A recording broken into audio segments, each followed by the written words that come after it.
Assalamualaikum warahmatullahi wabarakatuh. Halo semuanya, perkenalkan nama saya Puput Mustika Sari dari kelas 4C. Tujuan saya membuat video ini yaitu untuk memenuhi tugas ujian tengah semester mata kuliah perbandingan politik. Jadi di sini saya akan membandingkan negara-negara yang berideologi komunis.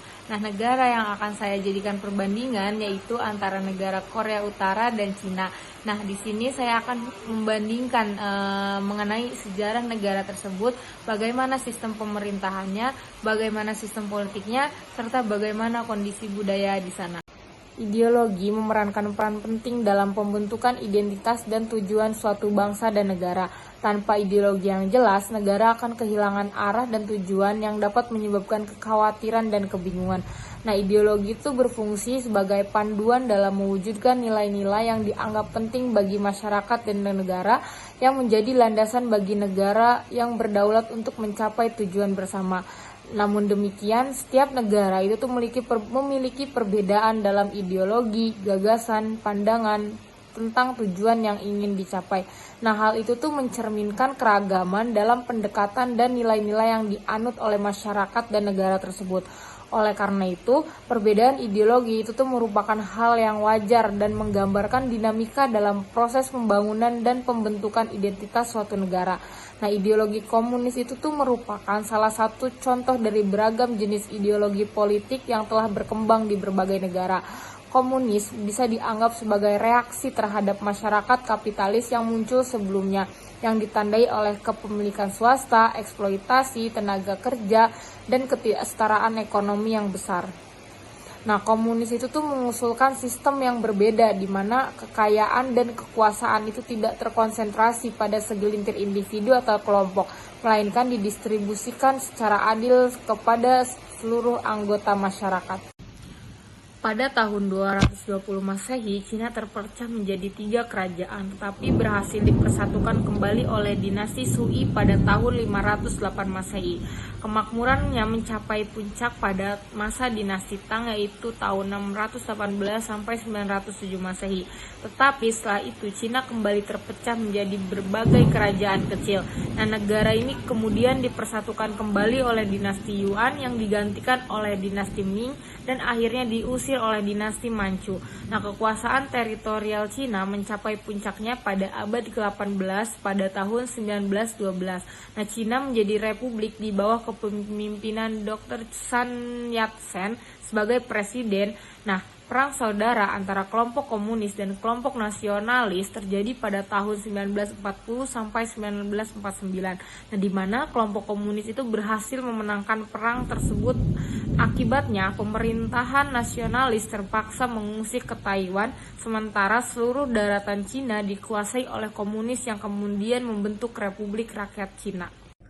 Pada akhir Perang Dunia Kedua tahun 1945, Korea mengalami pemisahan di garis 38 dengan Uni Soviet menduduki bagian utara dan Amerika Serikat menduduki bagian selatan.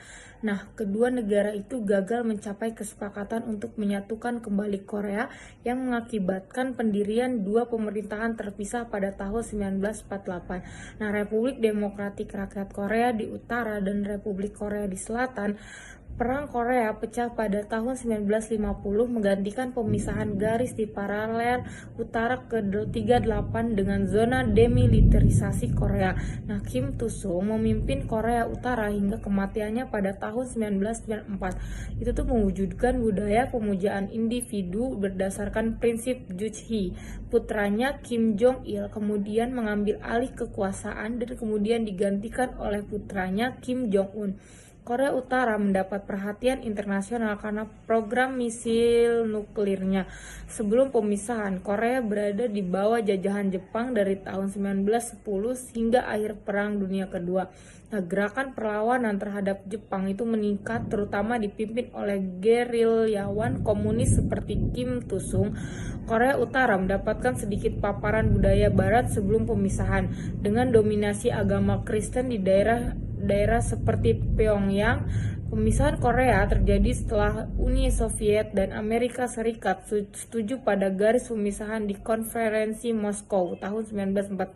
Setelah pemisahan, Korea Utara menerapkan kebijakan komunis termasuk nasionalisasi industri dan redistribusi tanah. Pemerintahan Cina dijalankan dengan keterlibatan Partai Komunis Cina dalam pengambilan keputusan kenegaraan. Nah, partai tersebut itu memiliki peran yang signifikan dalam menentukan kebijakan pemerintah. Ideologi komunis menjadi landasan bagi Cina dalam mengatur kebijakan dan norma-norma sosial serta politik, panduan, ajaran, pandangan, dan filsafat dalam mencapai tujuan negara. Nah, kekuasaan di Cina dibagi antara 3 badan utama. Yang pertama ada Partai Komunis Cina. Itu bertanggung jawab atas pembuatan kebijakan serta mengawasi pemerintahan agar sesuai dengan arahannya. Yang kedua itu ada pemerintah pusat rakyat atau Dewan Negara. Itu bertugas menjalankan fungsi administrasi dan kekuasaan negara dengan mengikuti kebijakan yang ditetapkan oleh partai. Nah, yang ketiga ada Tentara Pembebasan Rakyat atau disingkat dengan PLA. Itu bertugas menjaga keamanan negara dari ancaman baik dari dalam maupun luar yang dapat mengancam kestabilan Partai Komunis dan pemerintahan Cina secara keseluruhan. Nah, sistem pemerintahan Cina memiliki beberapa pokok penting. Yang pertama, Cina adalah sebuah negara kesatuan yang terdiri dari 23 provinsi. Yang kedua, sistem pemerintahannya adalah republik yang menerapkan demokrasi komunis. Dalam struktur kepemimpinan, presiden merupakan kepala negara, sedangkan perdana menteri adalah kepala pemerintahan. Presiden dipilih oleh Kongres Rakyat Nasional untuk masa jabatan 5 tahun dan biasanya juga menjabat sebagai ketua partai. Jabatan Perdana Menteri diusulkan oleh Presiden dan disetujui oleh Kongres Rakyat Nasional. Cina menggunakan sistem unikameral dengan Kongres Rakyat Nasional sebagai badan legislatif tertinggi.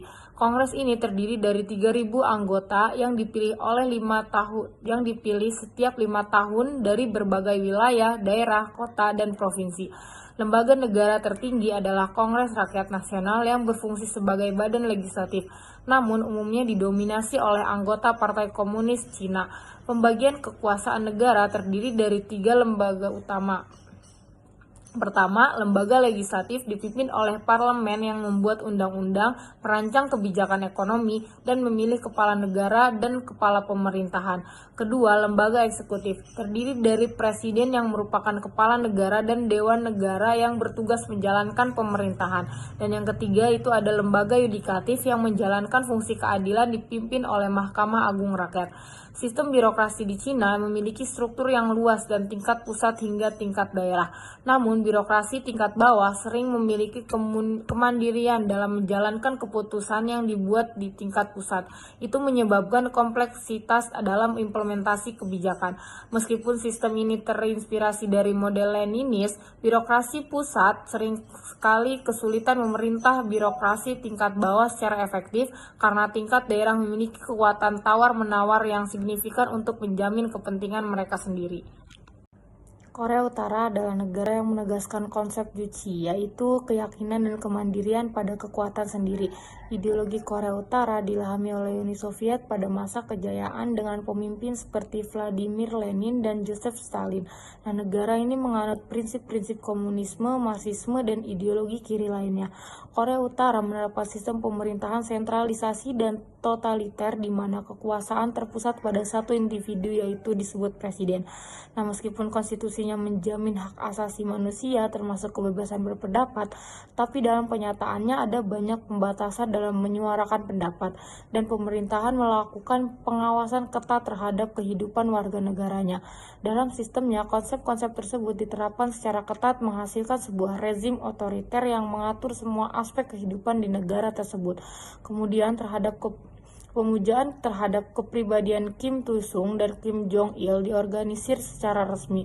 Setelah wafatnya Kim Il-sung pada 1994, ia tidak digantikan melainkan diberi gelar Presiden Abadi dan dimakamkan di Istana Matahari Kumsusan di Pyongyang. Nah, meskipun Kim Il-sung yang telah meninggal memegang jabatan presiden, kepala negaranya de facto adalah Kim Jong-un yang menjabat sebagai Ketua Umum Komisi Pertahanan Nasional Korea Utara. Majelis Tertinggi Rakyat merupakan badan legislatif Korea Utara yang dipimpin oleh Kim Yong Nam. Tokoh pemerintahan senior lainnya adalah Kepala Pemerintahan Kim Jong Il. Nah, Presiden Korea Utara memiliki kendali penuh atas pemerintahan dan negaranya, mengatur segala hal mulai dari urusan sehari-hari seperti pemotongan rambut dan pakaian hingga kebijakan luar negeri. Sejarah Korea Utara mencatat pemimpinnya yang keras dan otoriter menciptakan ketidakpastian dalam kebijakan negara karena bergantung pada kepribadian presiden saat ini. Terima kasih. Setelah revolusi di Cina, kekuasaan dalam sistem kepartaian dikonsolidasikan di bawah satu partai, yaitu Partai Komunis Cina. Akibatnya, sistem pemilihan umum di Cina diatur oleh Partai Komunis Cina dengan menerapkan sistem secret ballot, dan seluruh proses pemilihan diatur dalam satu undang-undang. Berbeda dengan sistem persaingan dua partai atau multipartai yang umumnya ditemukan di negara-negara barat, Cina mengadopsi sistem kerjasama multipartai dan musyawarah politik di bawah kepemimpinan Partai Komunis Cina. Sistem kepartaian ini telah dibentuk dan diperkuat oleh Partai Komunis Cina serta partai-partai demokrasi dalam konteks revolusi, pembangunan dan reformasi yang berlangsung dalam jangka waktu panjang dan saat ini menjadi fondasi sistem politik di Cina. Karakteristik sistem politik di Cina adalah adanya kerja sama multipartai di bawah pimpinan Partai Komunis Cina. Keadaan dan sifat negara Cina telah menetapkan bahwa kepemimpinan Partai Komunis Cina merupakan syarat terpenting dan jaminan mendasar bagi kerjasama multipartai. Namun, pimpinan tersebut tidak hanya menguasai semua hal secara mutlak, melainkan berperan sebagai pemimpin politik yang menetapkan prinsip politik, arah politik, dan kebijakan penting. Sistem kerjasama multipartai dan musyawarah politik yang dipimpin oleh Partai Komunis Cina tidak hanya memungkinkan penggabungan intelektual dari berbagai partai demokratis, organisasi rakyat, dan tokoh-tokoh dari berbagai lapisan masyarakat, tetapi juga mendorong pengambilan keputusan oleh partai berkuasa dan pemerintah di berbagai tingkatan secara lebih ilmiah dan demokratis. Nah, sistem ini juga memastikan perhatian penuh terhadap kepentingan dan tuntutan dari berbagai sektor masyarakat, sambil menghindari kelemahan dan pemerintahan satu partai tanpa pengawasan, serta mengurangi potensi ketidakstabilan politik dan disintegrasi akibat konflik dan perseteruan antara partai-partai politik. Partai Buruh Korea atau BPK adalah partai yang mendominasi pemerintahan Korea Utara dan menjadi satu-satunya partai yang berkuasa, didirikan pada tahun 1949 melalui penggabungan Partai Buruh Korea Utara dan Partai Buruh Korea Selatan. Partai Buruh Korea mengontrol segala aspek kehidupan politik, sosial, dan militer di Republik Demokratik Rakyat Korea Utara. Partai Buruh Korea beroperasi de jure dengan dua partai lainnya dalam Front Demokratik untuk reunifikasi Korea. Namun, secara de facto, partai-partai tersebut berada di bawah kendali Partai Buruh Korea dan harus menerima peranan utama Partai Buruh Korea sebagai persyaratan keberadaan mereka.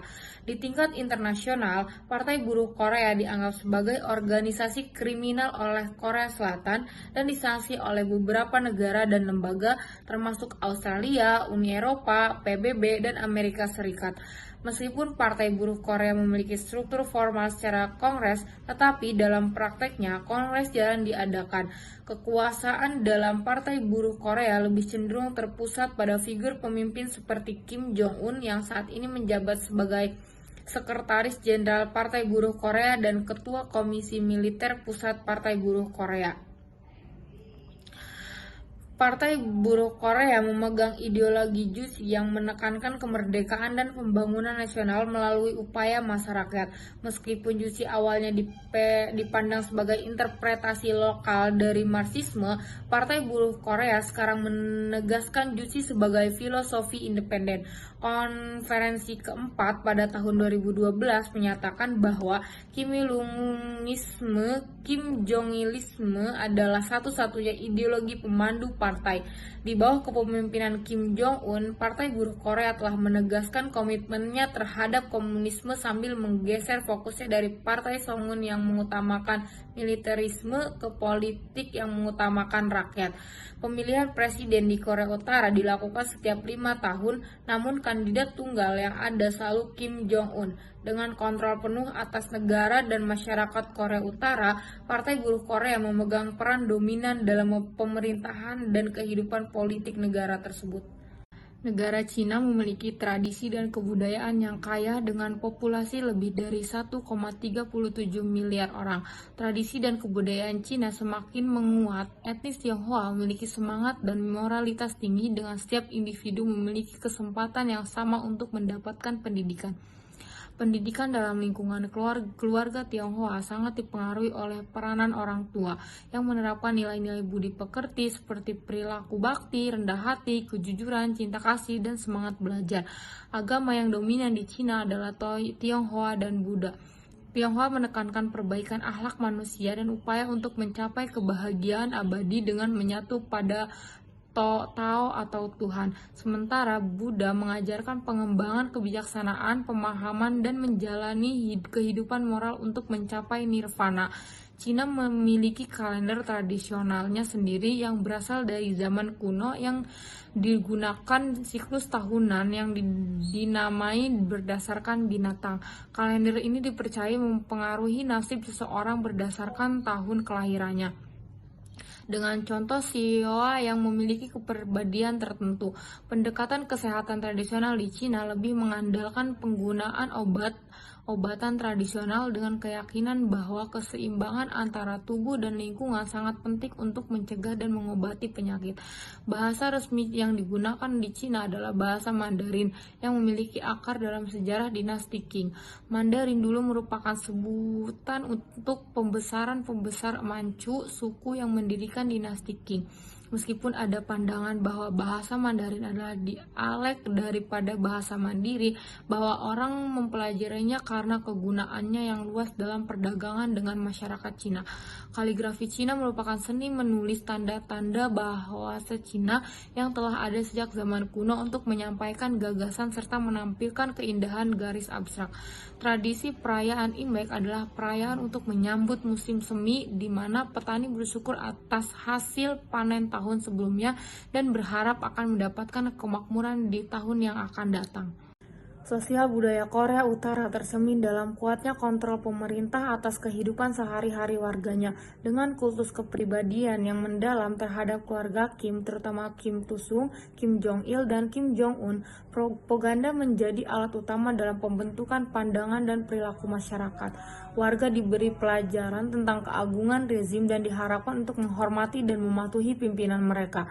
Pembatasan informasi di Korea Utara sangat ketat. Dengan akses terbatas ke internet dan sumber informasi di luar negeri, televisi dan radio negara menjadi sumber utama informasi yang secara terus-menerus mengalirkan narasi yang mendukung pemerintah. Sistem kelas diam-diam ada di Korea Utara di mana mereka yang dekat dengan rezim atau memiliki latar belakang militer itu seringkali mendapatkan akses yang lebih baik terhadap sumber daya dan hak-hak. Sementara mereka yang dianggap tidak setia mungkin mengalami diskriminasi.